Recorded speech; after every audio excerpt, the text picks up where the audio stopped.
She came back and said, "No, it's Mama Shar," which is a nickname that the band had called her one time previously. After that happened, Charlene got really upset and had gone outside. So I had gone outside to console her, make sure she was okay. And about 5 to 10 minutes after that happened, the defendant's daughter and one of my coworkers had gotten thrown out of the bar. How do you know they were thrown out? Because I was told by Charlene's sister.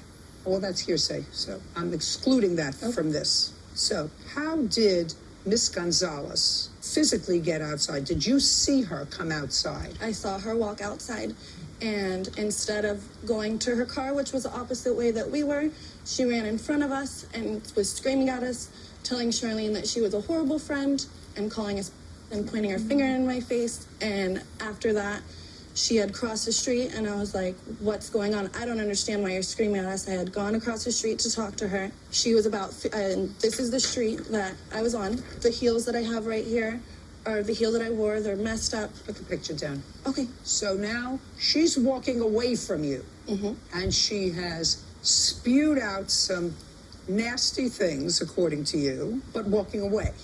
And you walked across because you wanted to find out what her problem was? Yes, ma'am. I didn't understand why she was acting that way. Yeah. And? She was about 50 feet ahead of me, and out of nowhere, the defendant tackled me and slammed me into a door. I had a gash in my head. I had to get 4 staples. There was blood everywhere, blood all over my coworkers. I was knocked out for about 30 seconds, and I came to realization and looked up, and there's blood all over me, blood all over the ground, blood all over everybody. The police had come, and they had restrained me because I was hysterical. I didn't know what to do. I've never been in an altercation before. I don't fight. I'm not violent. And I was freaking out, was just, like I said, hysterical. Okay. Now I want you to tell me, Mr. Gonzalez, what happened when you walked outside the bar? I want you to tell me where you were, where your daughter was, and where the plaintiff was. I walked to the front door of the bar. I was standing alone. I thought I was alone. Mr. Wright was right behind me, and his son Cameron was right behind him. Go ahead. I saw the plaintiff being restrained by 3 young ladies. She was obviously intoxicated. Plaintiff being restrained. Restrained. How far away from the front door? About 8 feet. And where was your daughter? My daughter was right at the curb. How far away from the plaintiff was your daughter? About another 8 feet. So you saw some young ladies holding the plaintiff. Holding the plaintiff back. And your daughter was on the other side of the street? She was in the curb, right backing away. I could see her hands up in a defensive manner, and I could see the fright in her eyes, and big eyes, frightened. And she turned right after that and went and shaking her head. I couldn't hear what she was saying. What did your daughter go outside for? I don't know. I was inside watching the band. I was just watching the band, and it just kind of So you don't know why your daughter went outside? No, I don't. But since that evening, you've asked your daughter why she went outside? No, I haven't. Why would you not ask her? What caused you to go outside? I didn't feel that the reason her being outside was relevant to the situation. Really? Really.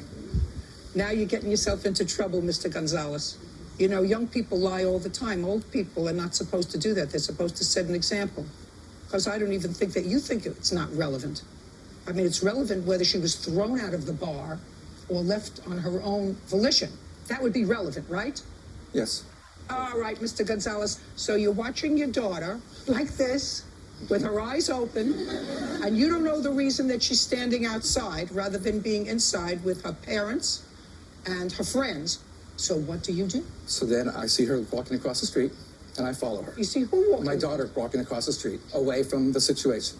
The plaintiff then, sometime during the time we were crossing the street, broke free from the girls that were holding her. She ran away from the crowd and circumvented the crowd and crossed the street completely. She was running down the street. It was probably about 100 feet, I'd say. That she Just a minute. So let me understand this. Right now we're 100 feet away. The circle, not 8 the feet, circle that she... Not 8 feet, 100 feet. And you've just come out and seen your daughter like this, yes, with her eyes wide open, the plaintiff being restrained, and you watch the situation where your daughter is crossing the street. Yes. And the plaintiff is circling around, and this is 100 feet. Keep going. I see her coming at my daughter, arms stretched out, aggravated and angry. So I took 3 big steps, went up on the curb and went into the sidewalk and just braced myself, and she ran.